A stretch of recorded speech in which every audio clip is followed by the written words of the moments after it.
కొన్ని విలువైన సంగతులు విందాం. దేవుని కృపను బట్టి వాతావరణం చాలా అనుకూలంగా ఉంది. నిజానికి పరిసర ప్రాంతాల్లో వర్షాలు పడుతున్నాయి. వాక్యాన్ని అర్థవంతంగా ఆలోచించకపోతే, ఎందుకు మన వాక్యాన్ని కళ్ళ ముందు పెట్టుకున్నామో అనవసరమైన ప్రయత్నం చేస్తున్న ప్రయత్నాలుగా మిగిలిపోతాయి. వాక్యాన్ని అర్థం చేసుకోవడం మనకు తెలియాలి. చూద్దాం ఒకసారి 49వ కీర్తన 49వ కీర్తన మొదటి వచనం నుండి 49వ కీర్తన మొదటి వచనం నుండి సర్వజనులారా ఆలకించుడి, సామాన్యులేమి, సామంతులేమి, ధనుకులేమి, దరిద్రులేమి, లోక నివాసులారా మీరందరూ ఏకముగా కూడి చెవియొగ్గిడి.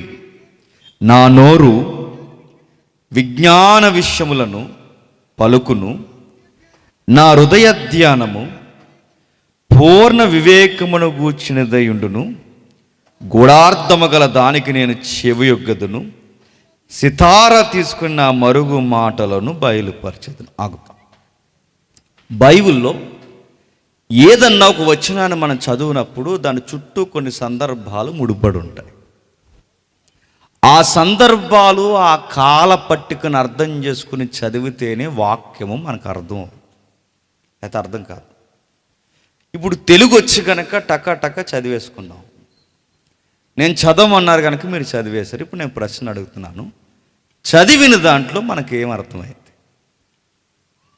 సిగ్గు లేకుండా ఓపెన్గా మాట్లాడుకుంటే ఏం అర్థం లేదని అర్థమైంది. అర్థమైంది చెప్పండి. క్రిస్టియన్ ట్రెడిషనల్లో కీర్తనలేగా అనుకుంటారు. కొన్ని కీర్తనల్ని సీజనల్గా అలవాటు చేసేసుకున్నాము. ఎగ్జాంపుల్కి 127వ కీర్తన చదవాలనుకోండి, ఎవరో ఒకరికి పుట్టినరోజు జరగాలి, అయితే చదవమ్మా. 90వ కీర్తన చదవాలనుకోండి, చెప్పండి, ఎవరొకరు చచ్చిపోలేదు, చదవం.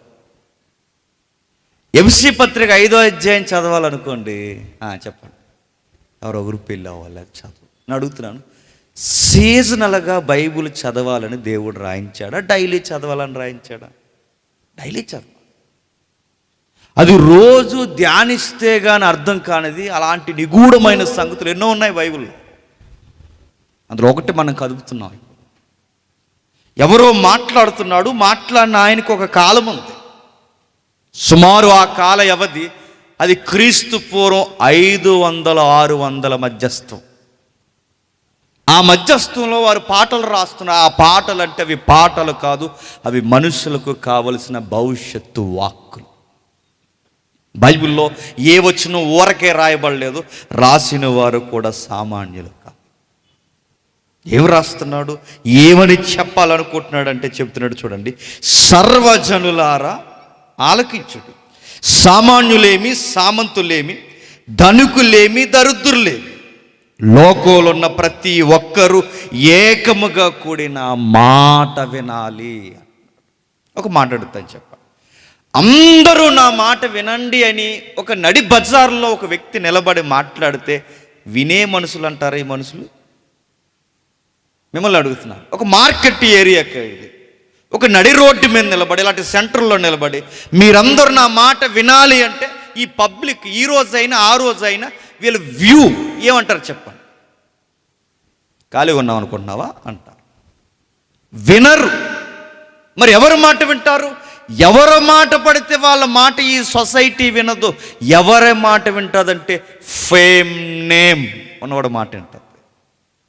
అంటే ఈ సొసైటీలో ఏదో ఒక అధికారం ఉండాలి, అధికారం ఉన్నవారి మాట వింటారు.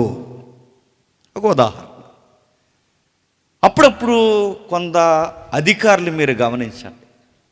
ఏ సెక్టార్ అని అడగండి, ఎనీ సెక్టార్ ఏదైనా అధికారులను గమనించండి. ఆ అధికారులు ఒక్కరికి సరిగ్గా మాట్లాడడం రాదండి. అప్పుడప్పుడు కాన్వే చేస్తుంటారు, అలా చేస్తుంటారు, ఇలా మాట్లాడుతుంటారు, అలా మాట్లాడుతుంటారు. కానీ పబ్లిక్ తండోపు వింటారు. ఎందుకు వింటున్నారంటే అతడు ఏదో చెప్తున్నాడని కాదు, అతడు అధికారని వింటున్నారు. పొరపాటుని కావాలని అంటున్నాను, పొరపాటుని మీలో ఎవరొకరు ఎమ్మెల్యే అయిపోయారు అనుకోండి 2024కి, పొరపాటున అన్నాను అందుకే ఎవరు కాబట్టి.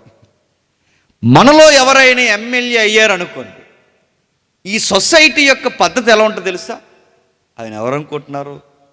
బాబాయ్ గారు అబ్బాయి, అబ్బాయి గారు బాబాయ్, అటు నుంచి ఇటు, ఇటు నుంచి అటు, మాకు ఏమవుతాడు, బామ్మిరిది అవుతాడు మాకు అని చెప్తారు.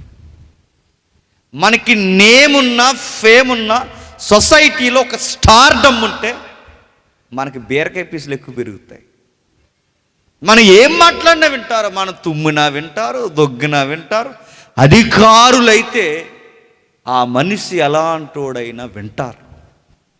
ఇప్పుడు నేను అడుగుతున్నాను, అందరూ నా మాట వినండి అని అంటున్నాడంటే అంటున్నవాడు చిన్నోడు కాదన్నమాట. అది నా ప్రశ్న. నా మాట అర్థమవుతుందా?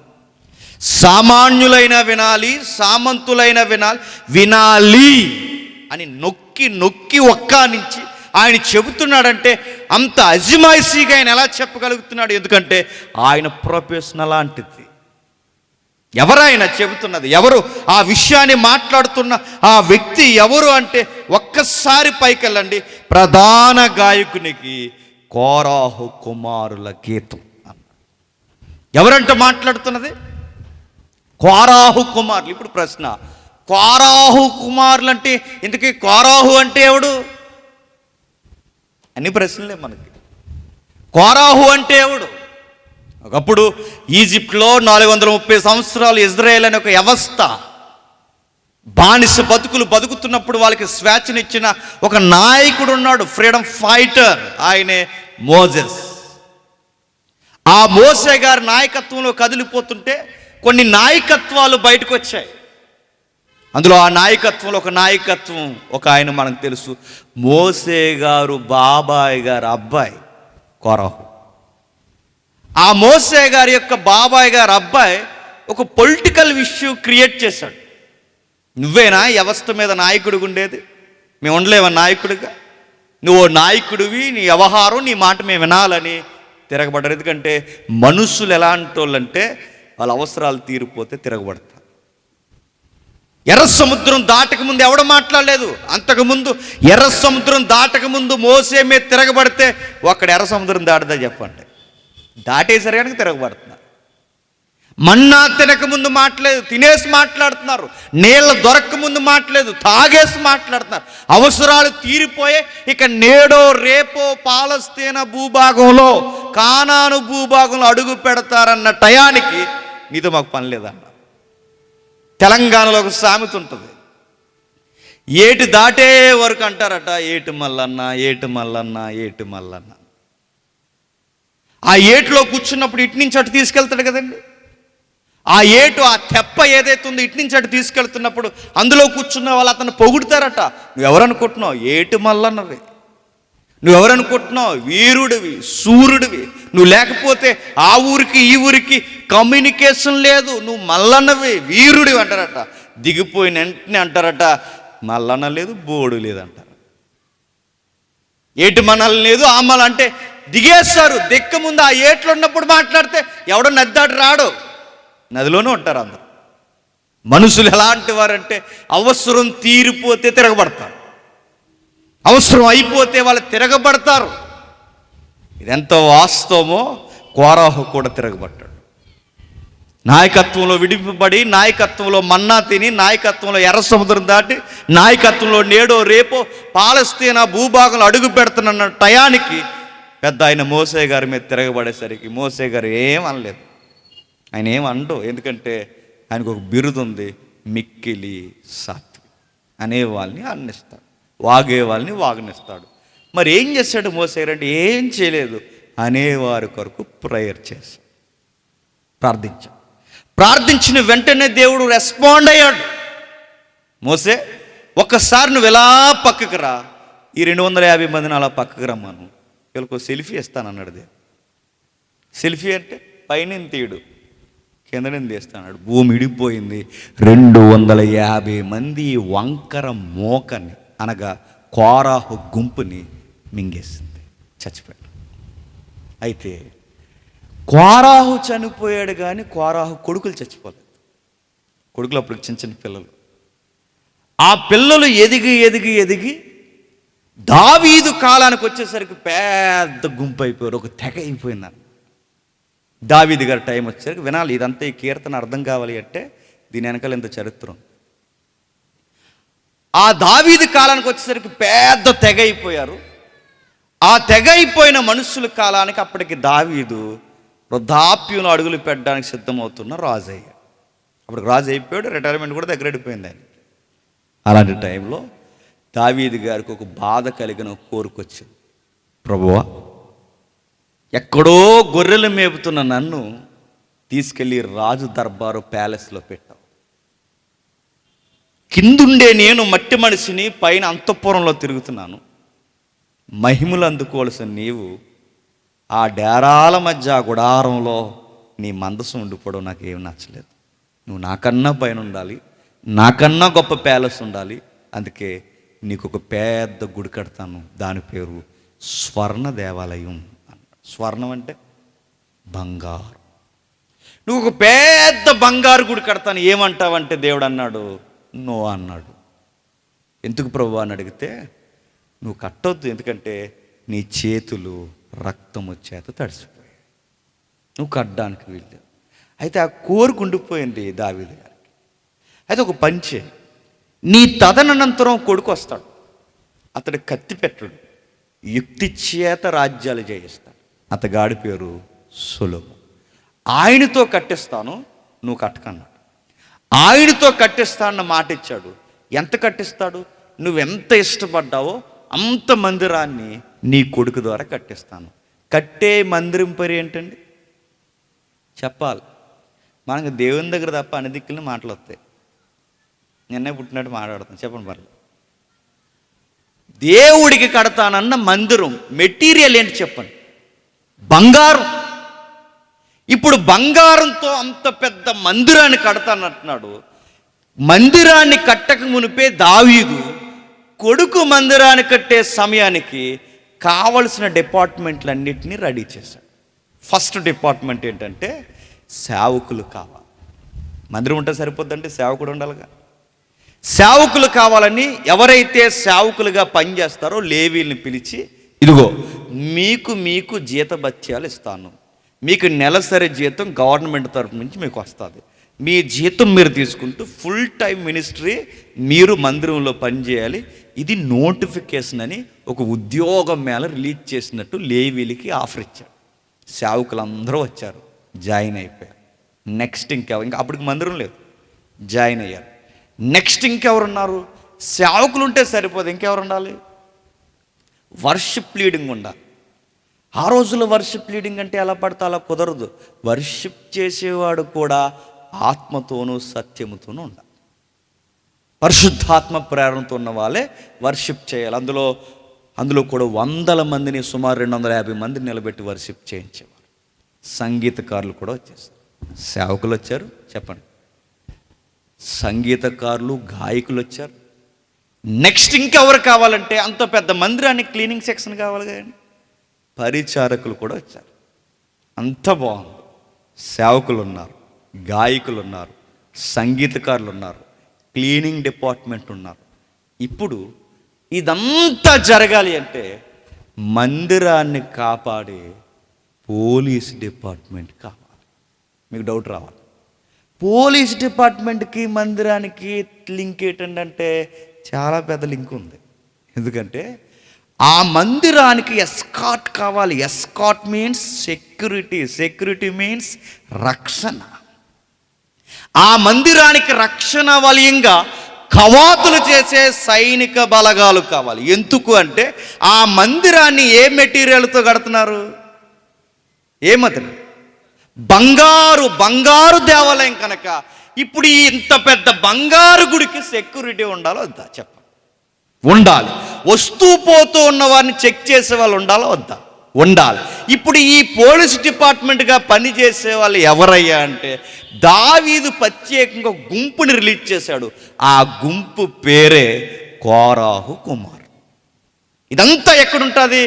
వృత్తాంతాలు 26వ అధ్యాయంలో ఉంటుంది ఈ కథ అంతా. అక్కడ రాస్తున్న సంగతి మీరు చదవండి.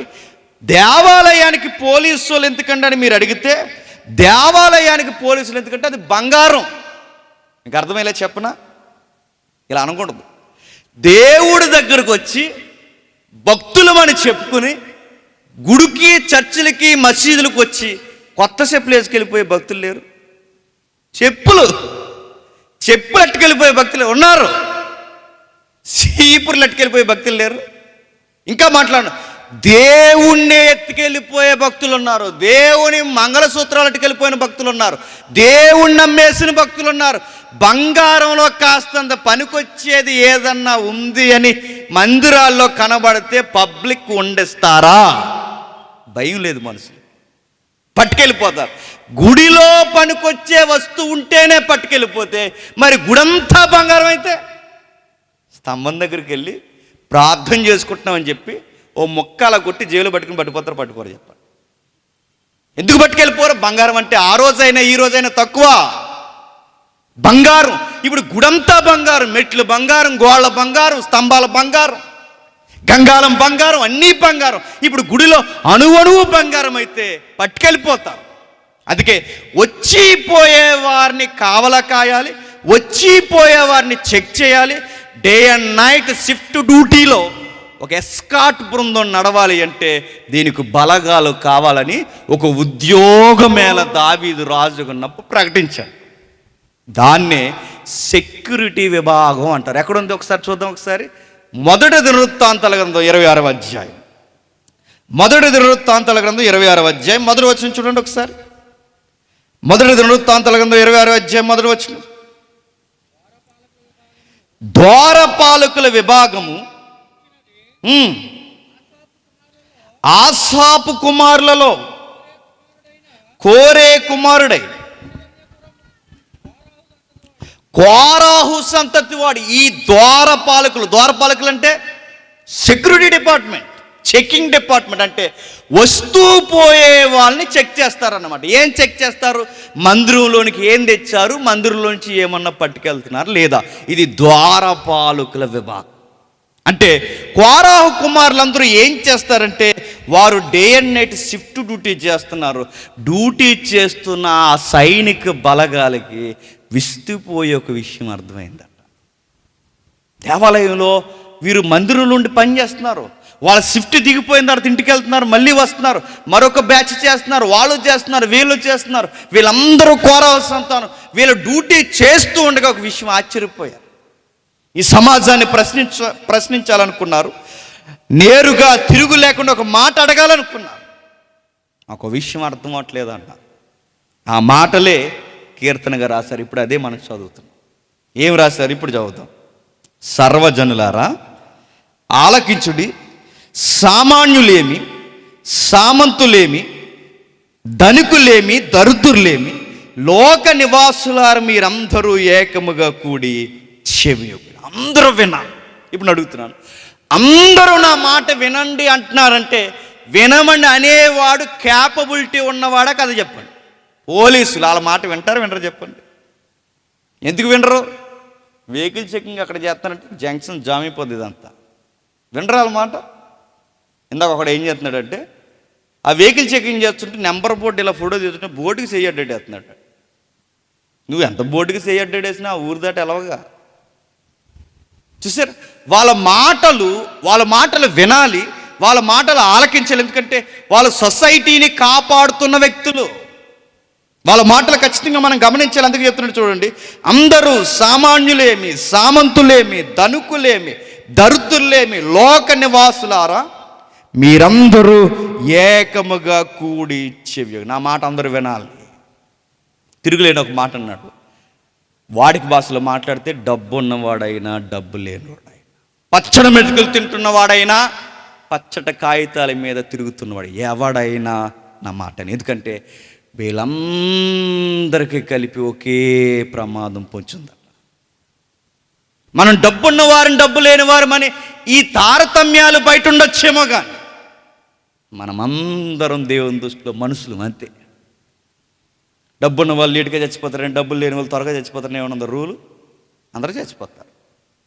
మధ్యకాలంలో మీరు ఒకటి గమనించారు లేదు, సరిగ్గా 2.5 సంవత్సరాల క్రితం అనేవారు ఆ మహమ్మారి వచ్చింది, అది అందరినీ చంపేస్తుంది అన్నారు. ఏంటి ఆ మహమ్మారి పేరు ఏంటి చెప్పండి? కరోనా. వచ్చేస్తుంది చంపేస్తుంది, వచ్చేస్తుంది చంపేస్తుంది, వచ్చేస్తుంది చంపేస్తుంది అంటే ఏం చేయాలి అని అడిగారు. ఏం చేయడం ఏంటి? ఏం చేసుకోండి అన్నారు. ఏంటి?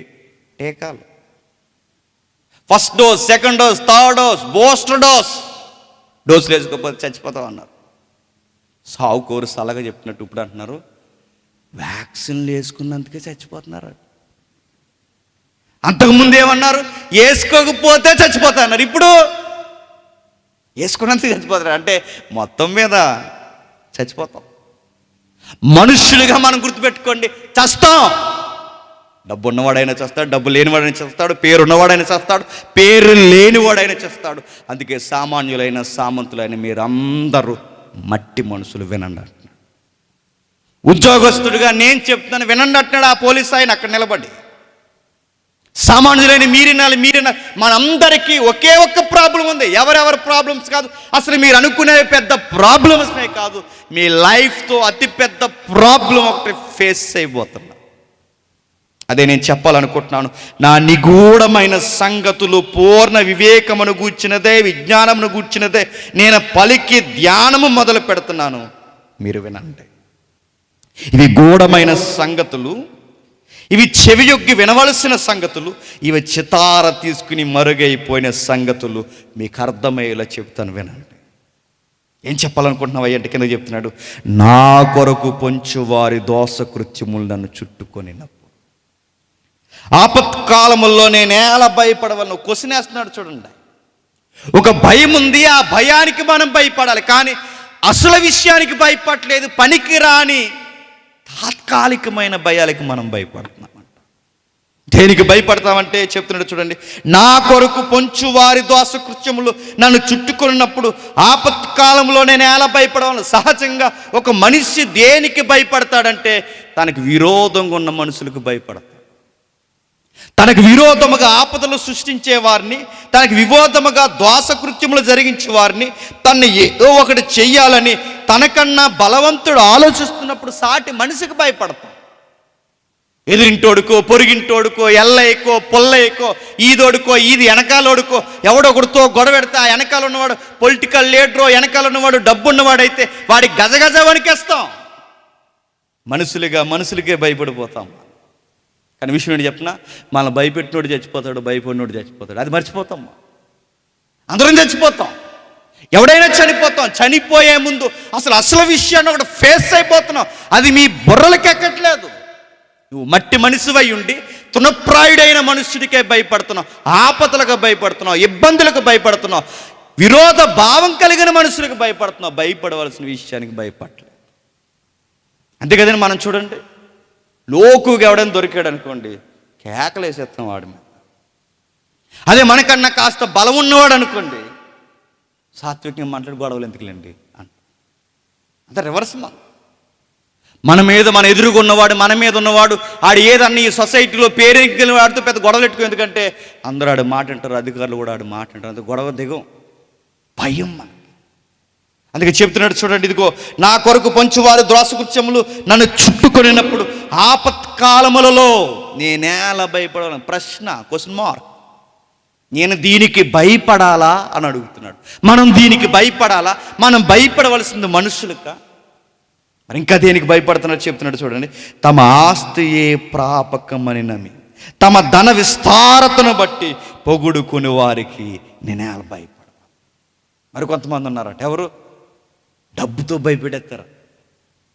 అప్పుడప్పుడు డబ్బుతో భయపెడేస్తారంటే భయపెడేస్తారు. డబ్బు ఉందనుకోండి మన నాలుగు ఒకలా మాట్లాడుతుంది, డబ్బులు లేవనుకోండి మన నాలుగు ఒకలా మాట్లాడుతుంది. ఉదాహరణ చెప్పనా, మన ఇంట్లో ఎవరికైనా బాగాలేదనుకోండి, మన దగ్గర డబ్బులు బాగా ఉన్నాయనుకోండి, డాక్టర్ గారితో మాట్లాడే విధానం ఒకలా ఉంటుంది.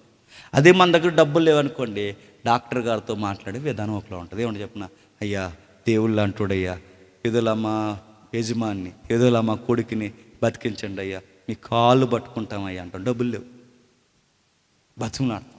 అదే డబ్బులు ఉన్నాయనుకునే ఉంటాం, డాక్టర్ గారు ఎంత డబ్బు అయినా పర్లేదు మా వాడు బయటకు రావాలంతే. మాట మారిపోయింది చూసారా? డబ్బులుంటే మాట ఒకలా ఉంటుంది, డబ్బులు లేకపోతే ప్లీజింగ్ ఉంటుంది. అక్కడే చెప్తున్నాడు, తమ ధన విస్తారతను బట్టి పొగుడుకునే వారికి, ధనాన్ని బట్టి కూడా పొగుడుకుంటారంటే కొంతమంది కావాలని చెప్తారు చూసారా? అది మాదే, ఇది మాదే, అది మాదే, అన్నీ మాయే. కానీ విషయం ఏంటి చెప్పిన, నీకు ఎన్నున్నా నీకు లాస్ట్కి ఉండేది 6-3 గుర్తెట్టుకో. ఎవడో అన్నాడు చిన్నప్పుడు 4 రాళ్ళు వెనకేసుకారని. 4 అంటే 4 కలిపి 8 వేసాడు. నువ్వు ఎన్ని రాళ్ళు వేసినా నీకు ఒకటే రాయా, గుర్తెట్టుకో. ఆ రాయి మీద డేట్ ఆఫ్ బర్త్ రాస్తారు, ఆ రాయి మీద డెత్ డే కూడా రాస్తారు. ధన విస్తారతను బట్టి పొగుడుకుంటారు. ఒకరోజు నేను సీరియస్గా మెసేజ్ చెప్తున్నాను.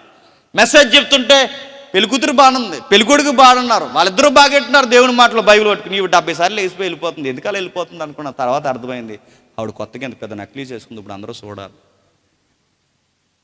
తర్వాత అర్థమైంది ఎందుకల్లా వేస్తుంది అనుకుంటే ఏదో ప్రాబ్లం అనుకున్నాను, కానీ తర్వాత అర్థమైంది ఇప్పుడు ఆవిడ వేసుకుంది అందరూ చూడాలి.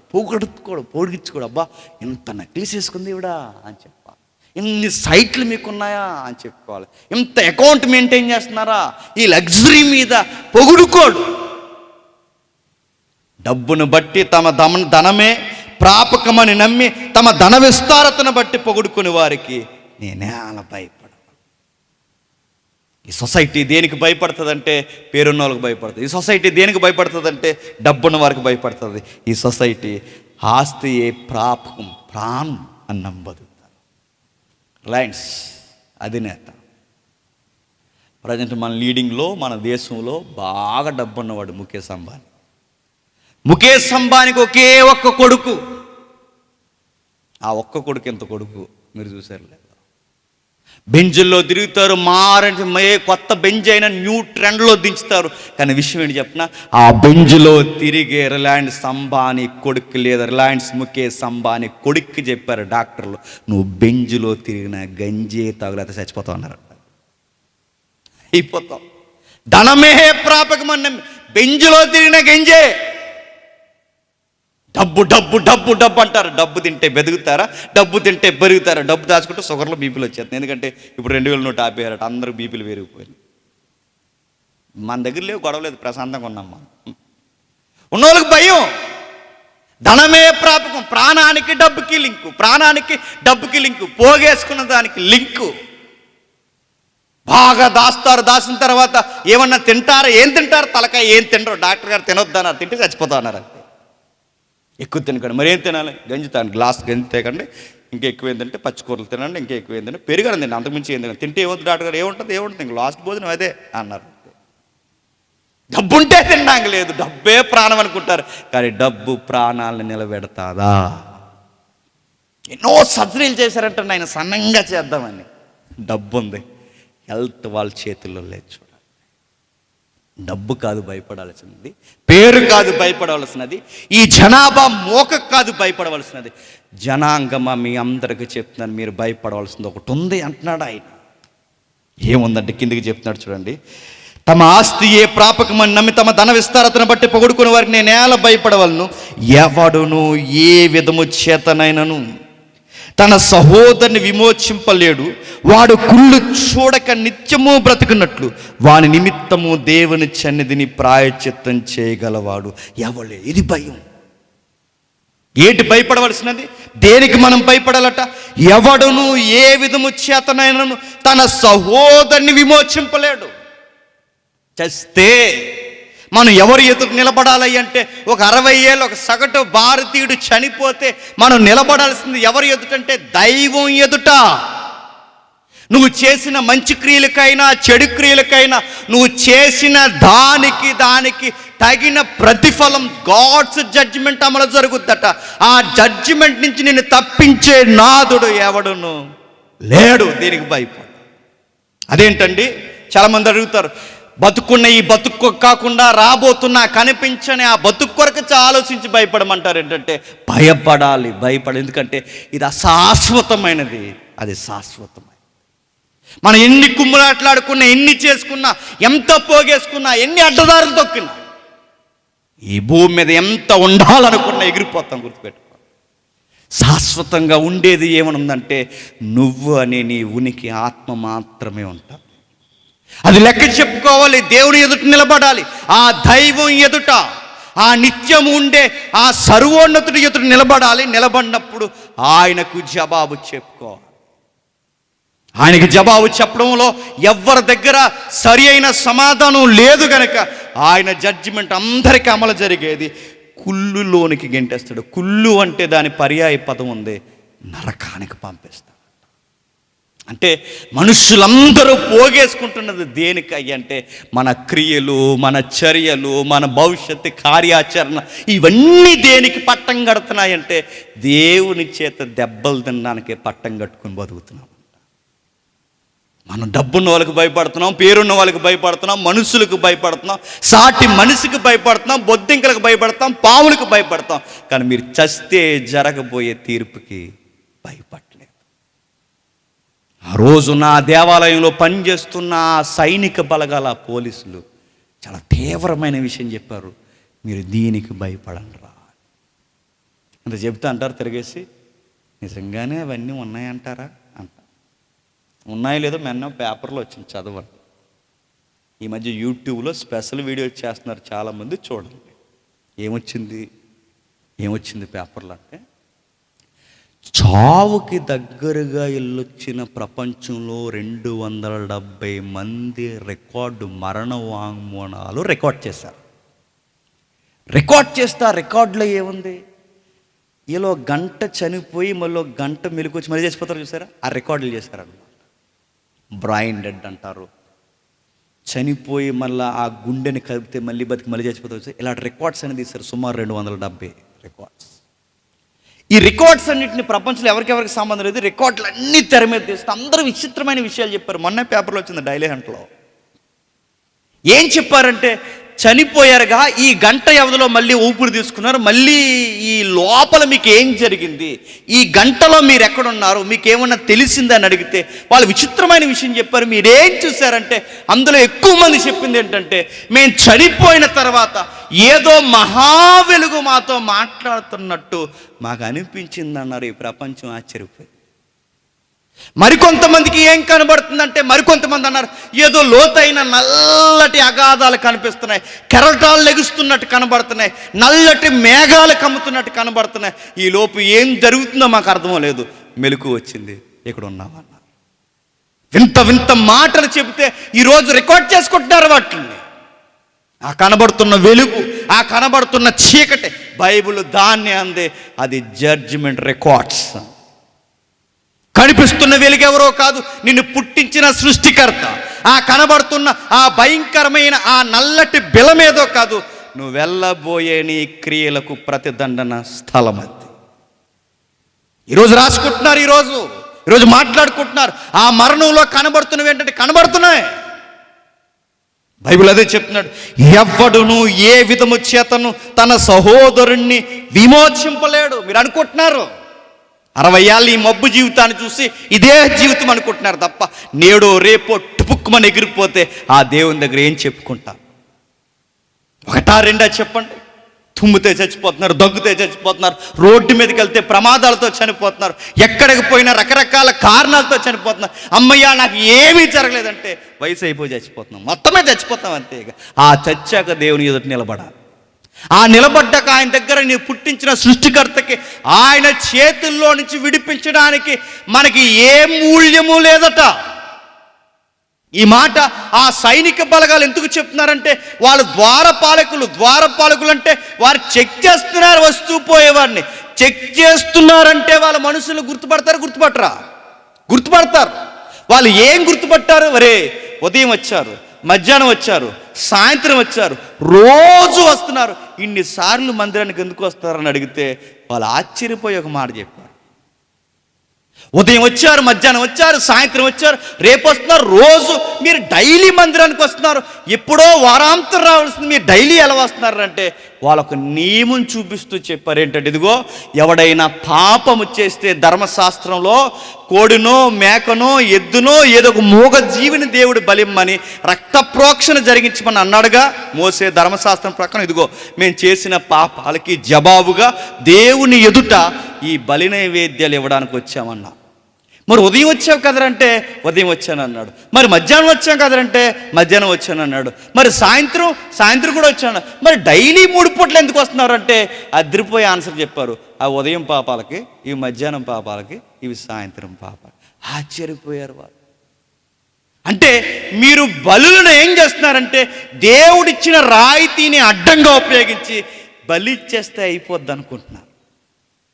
ఆ రోజు కోడెలను మేకలను ఈ మూగజీవులని యెహోవా దేవుడు ఇమ్మన్నాడు. ఎందుకు ఇమ్మన్నాడు? అది లైసెన్స్గా వాడుకొని నువ్వు ఇష్టానుసారంగా తిరుగుతావని ఇమ్మనలేదు. తాత్కాలికంగా నీ మీద రాబోయే శిక్షను వాయిదా వేయడానికి ఇమ్మన్నాడు. ఎలా జరిగేదండి బలి?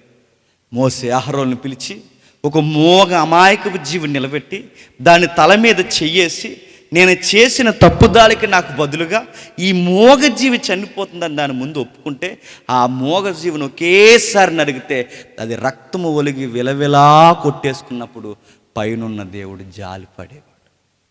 దేవుడు ఎలా అంటాడు చెప్పిన? ఆయనే కోపపడతాడు, ఆయనే జాలిపడతాడు. ఆయన బలహీనతను ఆయనే బయటెట్టాడు. ఎందుకంటే మనిషి చేస్తున్న పనులు చూస్తే మనిషిని చంపేయాలన్నంత కోపం, అదే మనిషిని రక్షించాలన్నంత ప్రేమ. ఇలాంటి టైంలో దేవుడు నలుగుతున్నాడు. ఈ నలుగులాట్లో దేవుడు మనిషికి ఇచ్చిన సూత్రం, రాయితీ ఏంటంటే, రే నీ మీద ఉన్న కోపం నాకు తాత్కాలికంగా ఉపశమనం కలగాలి అంటే నీ పక్షాన ఏదో ఒక జీవి బలి జరగాలి. ఏ బలి జరగాలి? ఇదిగో ఈ జీవి బలి జరుగుతున్నప్పుడు అమాయకంగా జీవి విలవిల్లాడి చచ్చిపోతే దీని త్యాగాన్ని చూసిన దేవుడు వీడి మీద కోపాన్ని తగ్గించుకుని పోరా ఇక్కడి నుంచి అని. వీడు ఎలా పోయేవాడు పోయి మళ్ళీ చేసి ఇంకో దాన్ని తెచ్చేవాడు, ఇలా పోయేవాడు మళ్ళీ తెచ్చేవాడు. ఇలా జంతువులు చచ్చాయి కానీ మనిషి మనసు మారలేదు. ఇది చూసారా పోలీసు? ఉదయం చంపుతున్నారు, మధ్యాహ్నం చంపుతున్నారు, సాయంత్రం చంపుతున్నారు, మూగ జీవుల్ని చంపుతున్నారు తప్ప మీరు మారలేరు. మీరు అనుకుంటున్నారు ఎవరికో ఇస్తున్నాం, ఎవరో విడిపించేస్తున్నాం అనుకుంటున్నారు. కానీ ఆ విడిపిస్తానన్న యాజకుడు కూడా తన కొరకు ఒక గొర్రె పిల్లని చంపుకుంటున్నాడు. అంటే తనను తాను విడిపించుకోలేని వాడు మిమ్మల్ని విడిపించలేడు. అదే సవాల్ చేస్తున్నాడు. మీరు అనుకుంటున్నారు ఏదో ఇచ్చేస్తున్నాం, దేవునికి చేసేస్తున్నాం, అయిపోయింది అనుకుంటున్నారు. మీరు ఇచ్చేది ఆయన దగ్గర దేనికి దిగదుడుపుడు కూడా పనికిరాదు. మీకు ఎవరైతే దేవునికి మీకు మధ్యత్వం ఉండి ఆయన బలిస్తున్నాడో, ఏడాదికి ఒకసారి ఆ ప్రధాన యాజకుడు కూడా తన కొరకు బలించుకుంటున్నాడు. అంటే ఆయనలో కూడా పాపం ఉంది. నీ పాపం తీయాలంటే పాపం లేనోడు ఉండాలి. నీ శుద్ధీకరణ జరగాలంటే శుద్ధుడైన వాడు ఉండాలి. ఎవడున్నాడు? ఎవరు లేడు. మందిరంలో ఉన్నవారు లేరు, సంగీతకారులు లేరు, ఎవరు లేరు. మీ బలిలో కూడా అది రక్షిస్తుందనడానికి గ్యారంటీ లేదు. మనం అనుకుంటాం మనం ఎంత ధీమ పొద్దో తెలుసా, దేవుడికి ఇచ్చేసి మమ్మల్ని క్షేమించేయడం. ఏ క్షేమించేస్తాడానికి ఏమైనా లంచం ఇస్తున్నావా? చాలామంది అంటున్నారు ఈ మధ్యకాలంలో క్రిస్టియానిటీలోకి వచ్చింది, ఏమిస్తున్నారయ్య అంటే దేవుడికి ఇచ్చేస్తున్నాను. ఇటు ఆ స్నానం చేయని జుట్టు దేవుడికి విడబెట్టి దేవుడికి ఇచ్చేస్తే అయిపోద్దా? 10 వంతు ఇస్తున్నాను, అది ఇస్తున్నా అంటే ఇవ్వండి కాదంటలేదు. కానీ ఇచ్చేస్తున్నానన్న ధీమ దాన్ని బట్టి ఉంటే ప్రమాదం పొంచుంది. మీ ప్రమాదం పొంచుంది. ఏ ప్రమాదం? మనం వెళ్ళబోయే దానికి మనకు బదులు కావాలి. బదులు ఎవడో లేడు. ఏ విధము చేతను కుళ్ళు చూడకుండా నిత్యము బ్రతుకున్నట్లు వాని నిమిత్తము దేవుని సన్నిధిని ప్రాయశ్చిత్తము చేయగలవాడు ఎవడును లేడు. ప్రాయశ్చిత్తం అంటే జవాబుగా మన పక్షాన్ని మాట్లాడు. దేవుడు అసలు మన మొహమే చూడండి. మన పక్షమును మాట్లాడే ప్రాయశ్చిత్తం చేయగలవాడు లేడు. ఒక మనుష్యుడు విమోచించలేడు. ఒక మనుష్యుడు కాపాడలేడు. ఎందుకంటే బైబిల్ డైరెక్ట్గా రాడికల్ స్టేట్మెంట్ ఇచ్చింది, నీతిమంతుడు లేడు, ఒక్కడు లేడు. ఎవరూ మనం నీతిమంతులు కానప్పుడు దేవుని ఎదుట ఎవరమూ నిలబడ్డానికి సరిపోలేనప్పుడు మనం విడిపించేదేమో. అందుకే మనుష్యుడుగా తనను తాను కాపాడుకోలేడు. కాబట్టే మనుష్యుడు తనను తాను రక్షించుకోలేడు. కాబట్టే దైవమే మనుష్యుడుగా రావాల్సి వచ్చింది. మనుషుల పక్షాన మాట్లాడాల్సి వచ్చింది. ఎందుకంటే ఈ భూమి మీద ఉన్న వారిని ఎవరిని విడిపించలేడు. ఈ భూమి మీద ఉన్న వారిని విడిపించాలి అంటే ఎవరైతే శిక్ష అమలు చేస్తున్నారో ఆయన దిగి రావాలి. ఈ లోక చట్టాలు ఎలా ఉంటాయో తెలుసా? నీకెంత చుట్టమైనా ఎంత తెలిసినోలైనా ఈ లోక చట్టాలే నీకు జవాబుగా నిలబడ గుర్తుపెట్టుకో. నిజంగానే మీకు ఎలాంటి వారు ఎంతమంది తెలిసిన వారైనా మీకు జవాబు సరిపోదు.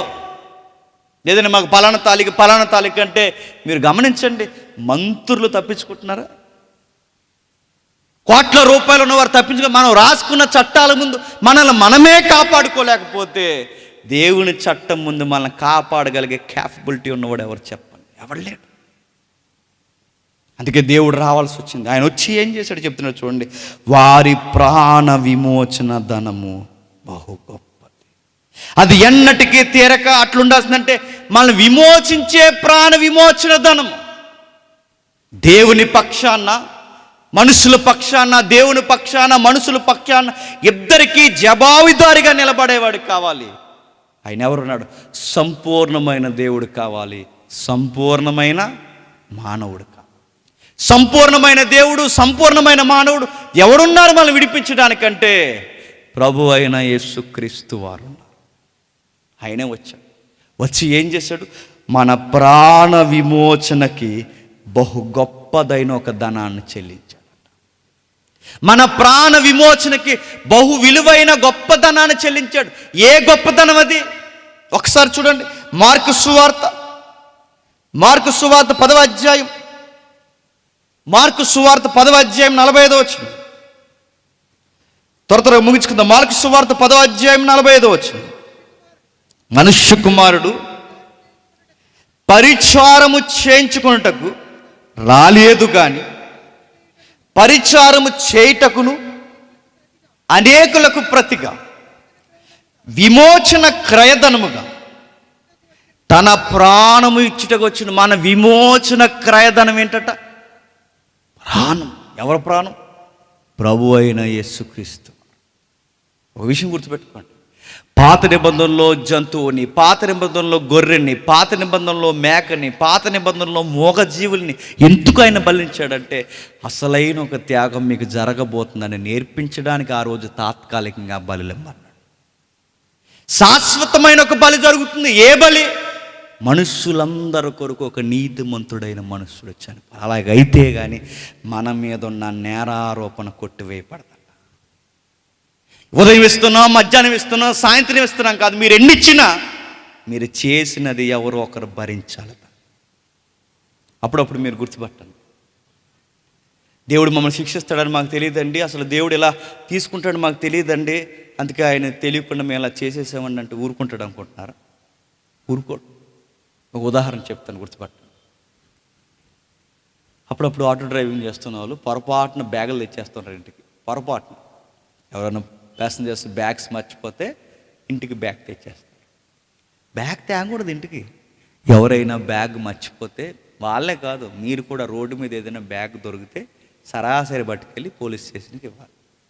ఇంట్లోకి తెచ్చి ఇంట్లో పెట్టేసి దాసానండి అంటే ఏమంటారు? దాన్ని దాశారు అంటారు. ఊరకే దొరికిందని తెచ్చేసేమంటారు. చట్ట ప్రకారం దాన్ని ఏమంటారో తెలుసా? నేరము అంట. అదేంటండి ఆర్టికల్ అలా ఉందని నాకు తెలియదండి, ఇదిగో ఇలా సెక్షన్ కూడా ఫైనల్ సెక్షన్ ఇలా ఉందని నాకు తెలియదండి, అలా బ్యాగ్ తేకూడదని నాకు తెలియదంటే చట్టం జాలి పడుతుందని ఈమె చెప్పు. మనకు చట్టం తెలిసినా తెలియకపోయినా, రాజ్యాంగంలో నిబంధనలు తెలిసినా తెలియకపోయినా తేడా జరిగితే తప్పే. దేవుడు ఇలా ఉన్నాడండి, ఆయనకి ఇవి ఇష్టాలు ఉన్నాయి, ఇష్టాలు లేవని నాకు తెలియదంటే కుదరదు. నీకు తెలిసినా తెలియకపోయినా తెలియజేయడానికి ఇలాంటి సభలంటే చెప్పిస్తాడు ఆయన. నీకు తెలియాలనే తన కుమారుని ఈ భూమి మీదకి పంపించాడు. ఆయన గూర్చి సువార్తలో 2000 సంవత్సరాల నుంచి లోకానికి దైవ బృందాలు చెప్పే ఒకే ఒక్క మాట ఏం చెప్తున్నారు? నీకు బదులుగా చనిపోయాడంటే మనకి బదులుగా ఎందుకు చనిపోవాలి? మనం అంత చిట్టా పోగేసి కూర్చున్నాం కనుక మనకు బదులుగా ఒకరు నేరము మొయ్యాల్సి వచ్చింది. మన కొరకు నేరము మొయ్యాల్సి వచ్చింది. అదేంటండి? బదులు లేకపోతే విడిపించాడు ఆయన. నువ్వేదో ఒక చిన్నదో పెద్దదో తప్పు చేస్తే నేను తీసుకెళ్ళి పోలీస్ స్టేషన్లో కూర్చోబెడితే పూసికత్తి లేకపోతే పంపించరు ఇక్కడ. జవాబుగా నీ ఆధార్ కార్డు ఏదో ఇస్తే అతను నేను జవాబుదారునండి అని మధ్యవర్తి సంతకం పెడితే పంపించరే. అలాంటిది దేవుడు నిన్ను విడిపించాలి అంటే ఊరకేలా వదిలేస్తాడు? నీకు జవాబుదారి ఎవరొకరు మాట్లాడాలి. ఎవరు మాట్లాడాలి? దాన్నే ఊచి అంటావో, జవాబుదారు అంటావో, మధ్యవర్తి అంటావో, పదులు అంటావో, నాకు విమోచన క్రయధనం అంటావో, ఏమంటావో తెలియదు. నీ కొరకు ఒక రుణం చెల్లింపబడి నీ డబ్బులు దేవుని చిత్తం నుంచి విడిపించలేవు. నీ ధనం ఆయన ముందును ఏమాత్రం తొలదోగదు. నీ పేరు, నీ పలుకుబడి ఏవి దేవుని దగ్గర నుంచి విడిపించు. నిన్ను నన్ను విడిపించాలి అంటే మన పక్షాన మరొక మనుష్యుడు చనిపోవాలి. ఆయనే సంపూర్ణమైన నీతిమంతుడైన మనుష్యుడు ప్రభువు అయిన యేసుక్రీస్తు వారు. అలాగే సంపూర్ణమైన దేవుడు కూడా. అందుకే చనిపోయాడు. ఆయన ఎందుకు చనిపోవాల్సింది వచ్చిందంటే మనమందరం చేసిన పాపాలకి ఆయన జవాబుగా నిలబడ్డాడు. ఒక మాట చెప్తాను త్వరగా. మన ఒక మిషనరీ బుక్ చదువుతుంటే చాలా ఏజెన్సీ ప్రాంతానికి వెళ్ళి ఆయన సువార్త చేసేవాడు. సువార్త చెప్పాడు, వాళ్ళకి అర్థం అవ్వలేదు. రెండోసారి చెప్పాడు, అర్థం అవ్వలేదు. 10 సార్లు చెప్పాడు, అర్థం అవ్వలేదు. 10 సంవత్సరాలు చెప్పాడు, అర్థం అవ్వలేదు. ఒక విషయం మాత్రం బాగా అర్థమైందంట.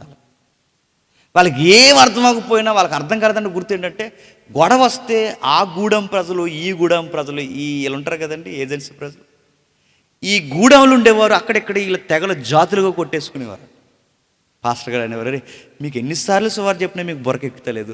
సాటి మనిషిని ప్రేమించాలరా దేవుని స్వరూపం. మీరు అలా కొట్లాడుకుని చంపుకోకండి. మీరు అలా చేస్తే ఇక్కడి నుంచి వెళ్ళిపోతాను. అయ్యా మేము వెళ్ళమయ్యా, మీరున్నాకే మాకు చదువులు వచ్చాయి, మీరున్నాకే మాకు విద్య తెలిసింది, మీరున్నాకే బట్టలు వేసుకోవడం కూడా మాకు తెలిసింది. దయచేసి మీరు వెళ్ళొద్దు, దయచేసి మీరు వెళ్ళొద్దని బతిమలాడుకున్నారు. లేదురా మీరు వెళ్ళిపోతున్నారు, మీరు ప్రతిసారి గొడవాడుతున్నారు, మీరు ఇలా ఉంటేనే వెళ్ళిపోతా అన్నాడు. అప్పుడు ఒక మాట అన్నారు, లేదు సార్ మేము వెళ్ళం సార్ అన్నారు. ఆ తర్వాత మాట్లాడుతూ మిషనరీ గారు మాట్లాడుతుంటే ఇలా చెప్పారు. చెబుతుంటే వాళ్ళకి యేసుక్రీస్తు అర్థం లేదు, కానీ ఒక విషయం బాగా అర్థమైందట.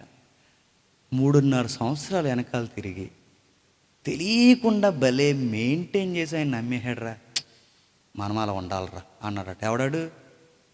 ఇస్కరియోతు యోధా. మీకు అర్థమైందో లేదో? మనం కూడా ఆ గూడెం ప్రజల దగ్గర నమ్మకంగా ఉండి మన ఆపోజిట్ వాళ్ళు మనం అలా కొట్టాలరా. ఎలాగన్నాడు? హీరోడు అన్నాడట. ఎవరిని హీరో అనేది? ఇస్కరియోతు యోధా. వీళ్ళకి యేసుక్రీస్తు అర్థమలేదు, కానీ ఎవరు అర్థమయ్యాడంట? ఏడ్చేయడండి ఆ పాస్టర్. ఎవరే దుర్మార్గులారా, సువార్త అంతా చెప్తే ఇస్కరియోతు యోధా అర్థమయ్యాడు మీకు? యేసుక్రీస్తు అర్థం లేదు. వచ్చి నేను ఉండను రా, వెళ్ళిపోతాను. అలాంటప్పుడు లేచి వెళ్ళిపోతున్నాడు, బ్యాగ్ సర్దేసుకున్నాడు. వెళ్ళిపోతూ ఉంటే ఒక గూడెం పెద్ద ఆయన వచ్చాడు. వాళ్ళకి పెద్ద మనుషులు ఉంటారు కదండి. ఆ పెద్ద ఆయన వచ్చి, లేదయ్య గారు ఇంకెళ్ళమండి అంటే, లేదు ఎన్నిసార్లు నమ్మాసిపోయాను, ఇక నేను వెళ్ళిపోతా అన్నాడు. లేదు సార్ మిమ్మల్ని నమ్మించడానికి ఏం చేయమంటారు చెప్పండి అంటే, ఇంక నేను నమ్మనరా, మీరు ఏం చేసినా లేదండి, మీరు నమ్మడానికి ఒక పని చేస్తాను. బాగా వినండి. ఏం చేస్తానని అడిగితే, నాకు తొలుసూలు పెట్టిన నెలల నిండని బిడ్డను పట్టుకెళ్ళి ఆ శత్రువు చేతుల్లో పెడతారు. ఎందుకు అని అడిగితే, మా తరపు నుంచి ఏదన్నా వాళ్ళకి ప్రమాదం జరిగితే మా బిడ్డ వాళ్ళ దగ్గరే పెరుగుతాడు కనుక వెంటనే మా మీద ఉన్న కోపాన్ని మా తొలిసూరు కుమారుడు, నా తర్వాత గూడానికి పెద్ద అయిన నా కుమారుడిని చంపేస్తాడు. కాబట్టి వాడు అక్కడ ఉన్నంతకాలం మేము ఏ గొడవ పోం, వాడు ఉన్నంతకాలం మేము ఈ సరుదు దాటి బయటకు పోం.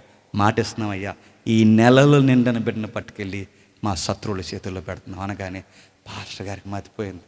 ఒరే మీకు ఇలాంటి రూల్ ఉందని ఇన్ని రోజులు నాకు ఎందుకు చెప్పలేదురా అని అడిగాడు. అంటే సందర్భం రాలేదు సార్ అన్న. ఇప్పుడు చెప్తాను సువార్త అన్నాడు. మీ శత్రువుల చేతుల్లో మీ బిడ్డను పెడితే మీరేమాత్రం తేడా చేస్తే చంపేస్తారని నిబంధన చేసుకున్నారే. సాక్షాత్తు దేవుడు శత్రువులమైన మన చేతుల్లో తన సొలుతూల సంతానమైన తన కొడుకుని మన చేతిలో పెట్టేశాడు. ఆ శత్రువులైన మనుష్యులు ఆయన చంపేశారు. ఇదే సువార్త అంటే. అప్పుడు అర్థం ఏడ్చారట వాళ్ళందరూ. ఏం చేసాం ఈ ప్రపంచమందరం కలిసి అంటే, ఆయన చంపేశాం. ఎందుకు చంపేశాం? ఆయనకెందుకు ముండ్ల కిరీటం పెట్టారంటే, మన ఆలోచన బాగాలేదని మనమే ఆయనకి ముళ్ళ కిరీటం పెట్టాం. ఆయన పక్కలో బల్లాన్ని ఎందుకు దింపామంటే, నీ పడక మీద నీ ఆలోచనలు విధానాలు బాగాలేనందుకు ఆయనకి పక్కలో బల్లెం పొడితే. శత్రువుమైన మనం తన కుమారుని మన చేతుల్లో పెడితే ఏం చేశాం? మన దేహంతో చేసిన పాపాలకైన దేహాన్ని నిలువెల్లా సీరేసాం. మనం చేసిన గాఢమైన తప్పులకి ఆకలి తప్పులతో ఆయన చనిపోయాడు. ఎందుకంటే మన తరపున జవాబుగా ఆయన చనిపోవాలి. మన తరపున జవాబుగా చనిపోవాలంటే జవాబితనం లేకపోతే దేవుడు వదలంటే వదలడు. ఎందుకంటే దేవుడు క్షమించే దేవుడు. అలాగే ఆ శిక్ష ఎవరో ఒకరి మీద పడాల్సినదే. అది ఎవరు మోస్తారు? నువ్వు మోస్తావా? నువ్వు మోస్తావా? నువ్వు మోస్తా? ఎవరు మోయలేరు. మరి ఎవరు మోస్తారు? మనందరి పక్షాన మోయడానికి ఒక ప్రభువు అయిన యేసుక్రీస్తు వారు భూమికి వచ్చాడు. ఆయనే మన యేసుక్రీస్తు వారు. ఆయన వచ్చాడు 2000 సంవత్సరాల క్రితం. ఈ ప్రపంచంలో ఆ పోలీసులు బాధపడ్డారు, ఆ నీతిమంతులు బాధపడ్డారు, ఆ ప్రవక్తలు బాధపడ్డారు. అయ్యో, మమ్మల్ని విడిపించే నాదుడే లేడా? మమ్మల్ని కడిగే నాదుడే లేడా? ఆ కుళ్ళి చూడకుండా మాకు సమాధానపరిచే రాదుడు, రక్షకుడు లేడంటే వాళ్ళ కేకలకి జవాబే 2000 సంవత్సరాల క్రితం ఈ భూమి మీదకి వచ్చింది ఆయనే ప్రభు అయిన యేసుక్రీస్తు. ఆయన రుణాన్ని మనం ఎప్పటికీ తీర్చలేం. మన ప్రాణ విమోచన ధనం గొప్పది. ఆ రుణాన్ని ఎప్పటికీ తీర్చలేం. ఆయన ప్రాణానికి బదులుగా మనం ఏమిచ్చి తీర్చగలం చెప్పండి? మన కొరకు చనిపోయిన ఒక నిలువత్తు దైవం చనిపోయింది మన కొరకు. ఒక మాట చెప్పి ముగిస్తాను. అమెరికాలో ఒక తీర్పు జరిగింది ఆ మధ్యకాలంలో. ఆడు నోటోరియస్ క్రిమినల్ నిలబడ్డాడు. జడ్జి గారు మాట్లాడే ముందు, జడ్జిమెంట్ ఇచ్చే ముందు మాట్లాడుతున్నారు. నువ్వు పలానా ఏరియాకి సంబంధించినవాడు కదా అని అడిగింది మేడం, లేడీ జడ్జి. ఎస్ అన్న. అలాగే నీకు ఒక నిక్ నేమ్ ఉండేది కదా? వీడు అన్నాడు ఎస్. అడు గేరా జడ్జి గారిని కూడా లెక్క చేస్తలేదు. నీకు పలానా స్నేహితులు ఉండేవారు, పలానా వారు ఉండేవారు, నీకు పలానా పేరు ఉండేది, పలానా స్కూల్లో చదువు, తర్వాత కాలేజీలో చదువు, అవును కదా? అవును మేడంజీ అన్నాడు. అదొక విషయం చెప్తా. నీకు ఫ్రెండ్స్ ఉండేవారు, అందులో ఒక ఫ్రెండ్ ఉండేది, గుర్తుందా? అవును ఉండేది. ఆ ఫ్రెండ్ నేనే అంతే. వెళ్ళు నేర్చాడు. అప్పటి వరకు మొండి ముద్దాయి అయిన వాడు తన ఫ్రెండే జడ్జిగా కూర్చుని అక్కడి నుంచి అమలు చేస్తుంది తీర్పు అనగానే ఇప్పుడు వాడికి శిక్ష పడుతుందన్న బాధ కన్నా తన స్నేహితురాలే శిక్ష చేస్తుందన్న బాధ ఎక్కువైపోయింది. నేను ఎందుకు ఈ విషయం చెప్తున్నానంటే, మనకు తెలిసిన చుట్టాలు చట్టంలో ఎంతమంది ఉన్నా ఆ శిక్ష నుంచి మనల్ని విడిపించాలి. కానీ ఈ దేవుడు ఎలా అంటాడు చెప్పిన? అక్కడ తీర్పు చెప్పి కిందకు దిగొచ్చి మన స్థానంలో ఆయన నిలబడి మనల్ని పక్క గంటి ఆ శిక్ష నా మీద వేసాడు అంటాడు. ఈయనకి బైబిల్లో రాయబడిన మాట ఏంటి చెప్పిన? ఆదరణకర్త. ఆదరణకర్త అంటే మూలంలో అడ్వకేట్ అని వాదిస్తాడు. ప్రభువా, ఈ మనుష్యుడు నీ ఎదుట పాపాత్ముడే, ఆ పాపాన్ని వాడిలో చూడకు, ఆ పాపం అంతా నా మీద వేసుకున్నాను, నా నీతంతా వాడి మీద వేస్తున్నాను. నీ చట్ట ప్రకారం వీడి మీద పడే శిక్ష నా మీద వేసి వీడిని క్షమించే. ఇదే సువార్త. భూమి మీద మనుషులకి ప్రకటింపబడుతున్న సువార్త ఏంటంటే, అయ్యో సామంతులారా, సామాన్యులారా, ధనికులారా, దరిద్రులారా, చస్తే మనం వెళ్ళిపోయే ఒక భయంకరమైన ప్రమాదం ఉంది. ఆ ప్రమాదంలోకి జారిపోతే మన రక్షించే నాదుడెవరు లేరు, దాన్ని విడిపించే నాదుడు ఎవరు లేరు. ఒకే ఒక ఆప్షన్ ఉంది, ఆయనే ప్రభు అయిన యేసుక్రీస్తు వారు. ఆయన వైపు చూడండి, ఆ శిక్షలోకి పోకుండా మనల్ని విడిపిస్తాడు. ఆయన చూస్తున్నామండి ఆయన్ని. ఆయన మీద జోకులు వేస్తున్నారు, ఎటకారాలు మాట్లాడుతున్నారు, ఆయన మీద ఎలాకోలం చేస్తున్నారు. చాలామంది క్రైస్తవులు దేవపొద్దు ఏంటంటే, మేము క్రైస్తవులుగా మమ్మల్ని క్షమించేస్తాడులే అంటే, ఎలా క్షమించేస్తాడు? ఇప్పుడు కరోనాకు మందు వచ్చేసిందిలే అనుకుంటే కుదరదా? వాడాలి దాన్ని. వాడకపోతే చచ్చిపోతావు.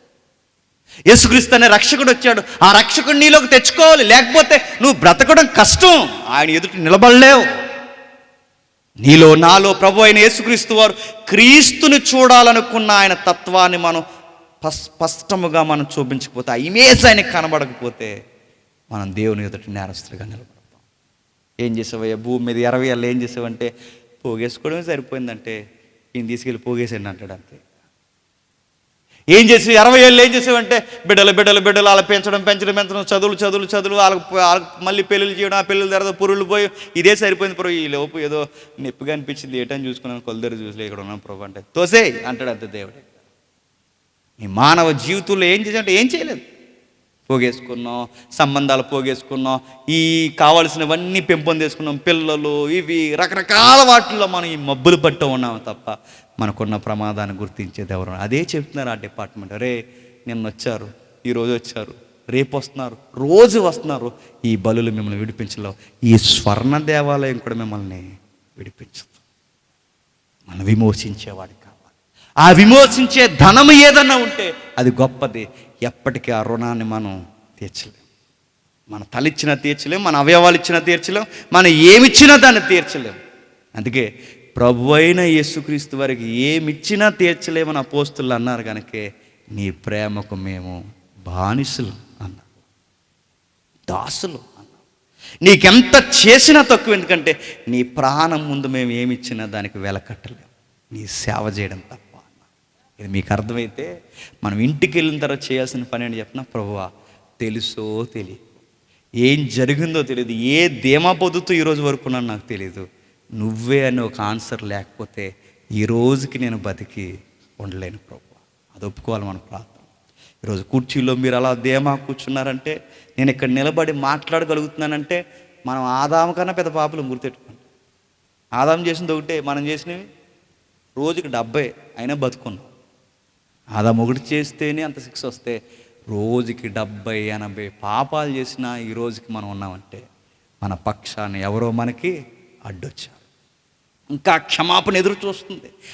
ఈ రోజు నువ్వు అక్కడ కూర్చున్నా, నేను ఎక్కడ నిలబడ్డానంటే ఇంకా మన వెనకాల ఏదో విమోచన జరుగుతుంది. అదే ప్రభు అయిన యేసుక్రీస్తు వారి ప్రాణం. ఇది చెప్పారండి కోరాహు కుమార్. ఈ స్వర్ణ దేవాలయంలో మాకు కనబడింది ఏంటంటే, మనుషులు పాపం చేసి ధీమాగా ఉన్నారు. దీని నుంచి విమోచన ఉందని వాళ్ళు అనుకుంటున్నారు, కానీ అది విమోచన కాదు. విమోచించేవాడు ఎవడు లేడని బాధపడ్డారు. ఆ తరానికి ఎవ్వడ కనబడలేదు, కానీ భవిష్యత్తును చూశారు. ప్రభు అయిన యేసుక్రీస్తు వారు వస్తున్నాడని ఆయన యందు విశ్వాసం ఉంచి మృతి పొందారు. ఈరోజు మనం కూడా నేడో రేపో కనుమూస్తాం. ఏమండి, నేను చచ్చిపోయానని ఎవరైనా చెప్తారు ఇక్కడ? నేడో రేపు మనం కూడా వెళ్ళిపోతాం. ఇప్పుడు నాకు 33 సంవత్సరాలు వచ్చినాయండి. WHO ప్రకారం సగటు భారతీయుడు 60 సంవత్సరాలే బతుకుతాడు. మనం తినే తిండికి 60 సంవత్సరాలు కూడా బతుకుతలేదు. ఎందుకంటే ఆఫర్లు ఎక్కువైపోయినాయి. షుగర్లో, బీపీలు, అలసర్లో, తిందరకపోవడం, కలు కనబడకపోవడం. నాకు 33 వస్తే నేను బతికేది ఇంకా గట్టిగా బతుకు, ఇంకో 30 బతుకుతా. నేనే 30 బతుకుతా నేనే అనుకుంటే మరి నాకన్నా పెద్ద బళ్ళు ఉన్నాయి ఇక్కడ. మరి మీరు ఇప్పటికే 40 వచ్చుంటే, మరి మీరు 50 వచ్చుంటే, ఇప్పటికే 50 దాటుంటే ఇంక వారాలు, ఇప్పటికి 60 ఉంటే ఇంక రోజులు. ఏ ధీమాతో బతుకుతున్నారు చెప్పండి? 2 విషయాలు గుర్తుపెట్టుకోండి. ఒకటి, ఆయనైనా రావచ్చు. 2, మనమైనా పోవచ్చు. రెండిట్లో ఏదో ఖచ్చితంగా జరుగుతుంది. రెండిట్లో ఏది జరిగినా ఆయన ముందు నిలబడాలి. ఆ నిలబడినప్పుడు నీ జవాబు ఏంటో గుర్తుపెట్టుకుని బతుకు, చచ్చి బతికేస్తావు. ఏ మాత్రం తేడా వచ్చిందో చచ్చి చస్తూనే ఉంటాం, గుర్తుపెట్టుకో. ఎందుకంటే ఈ భూమి మీద చట్టాలకే సమాధానం చెప్పాలన్న రూల్స్ ఉన్నప్పుడు పరలోకంలో కూడా దైవిక చట్టానికి జవాబులు చెప్పాలి. ఇది భయపడిన వారు ఈరోజే ప్రభు అయిన యేసుక్రీస్తు వారిని మరలా ఒక్కసారి జ్ఞప్తికి తెచ్చుకుని, ప్రభువా నీ యందు మా పాపాలు మేము ఒప్పుకుంటున్నాం. దేవుడు మిమ్మల్ని దీవించును గాక. ఆమేన్. ప్రార్థన చేసుకుందాం. ప్రేమగల తండ్రి, కృపగల దేవ, మాకు ఇచ్చిన ఈ సమయంలో ఈ ప్రాంతానికి అవసరమైన మాటలు తండ్రి మా ద్వారా మాట్లాడారు.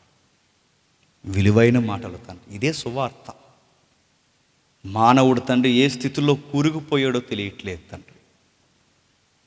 డబ్బున్నవారినో, పేరున్నవారినో, అధికారం ఉన్నవారినో ఈ భయాలకే భయపడుతున్నాం తప్ప, కరువుకి, కష్టానికి, పురుగుకి తండ్రి, పాములకి భయపడుతున్నాం తప్ప, ఒకరినొకరు తండ్రి దేవ చేసుకుంటూ భయపడుతున్నాం తప్ప, మేము భయపడే ఒక విషయం ఉంది తండ్రి.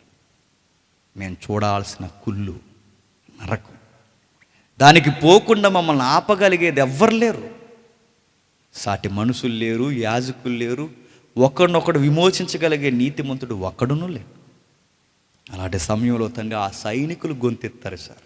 అయ్యో సర్వజనమా, అయ్యో సామాన్యులారా, సామంతులారా, మా మాట వినండి అని తండ్రి వారి హృదయంలో ఉన్న భయాందోళన తండ్రి కీర్తనగా బయట పెట్టారు. తండ్రి ద్వారా మాకు విమోచన దయచేశారు. మీ కుమారుని ద్వారా మాకు రక్షణ అనుగ్రహించారు. ఈ రోజుకి తండ్రి మేము ధీమాగా ఉండగలిగామంటే తండ్రి కేవలం తండ్రి మమ్మల్ని క్షమించారు. శత్రువులమైన మమ్మును విడిపించడానికి తండ్రి మీ సుతుని భూమి మీదకి పంపి దైవం మా కొరకు చనిపోయింది తండ్రి. కలవరగిరిలో మీ కోపం ఎలా ఉంటుందో మేము చూస్తున్నాం. కలవరగిరిలో మీ ప్రేమ ఎలా ఉందో కూడా మేము చూస్తున్నాం. రెండిటి మధ్య తండ్రి మనుషుని యొక్క క్షమాపణ ఏదైనా తండ్రి, ఏ మబ్బు పట్టిన మేఘంతో వారు ధీమాగా ఉంటే వారి కళ్ళు తెరవండి. మమ్మల్ని శత్రులుగా భావించి ఈ రోజుకి మమ్మల్ని హేళన చేసి తండ్రి మా మీద నిందలు మోపుతున్న వారు ఎవరైతే ఉన్నారో వాళ్ళని క్షమించండి. అలాగే తండ్రి ఈ సభలకు కారకులైన యవన సహోదరుని బట్టి ప్రార్థిస్తున్నాం తండ్రి. ఆయనకిచ్చిన సంఘమును బట్టి ప్రార్థిస్తున్నాం. ఈ అన్య జనాంగం మధ్య తండ్రి ఇలాంటి సభలను జరిగిస్తూ అనేకులను మార్చాలని తండ్రి ఆయన ఆశను బట్టి సంతోషిస్తున్నాం. ఆయన పరిచర్ని విస్తరింపచేయండి. ఆయన భవిష్యత్తు పరిచర్ని తండ్రి ఘనముగా మార్చండి. ఆయన ఇబ్బంది పెట్టేవారు, సమస్యలు గురి చేసేవారు ఎవరైనా ఉంటే వారిని కూడా మార్చి తండ్రి సంఘ సభ్యులుగా తీర్చిదిద్దండి. రేపటి దినాన్ని మాట్లాడుతున్న వర్తమానికి కూడా మీరు తోడుంటారని కోరుతూ అందరినీ మీ చేతులుగా అప్పగిస్తూ క్రీస్తున్నామని ప్రార్థన సమర్పిస్తున్నాము తండ్రి. ఆమేన్.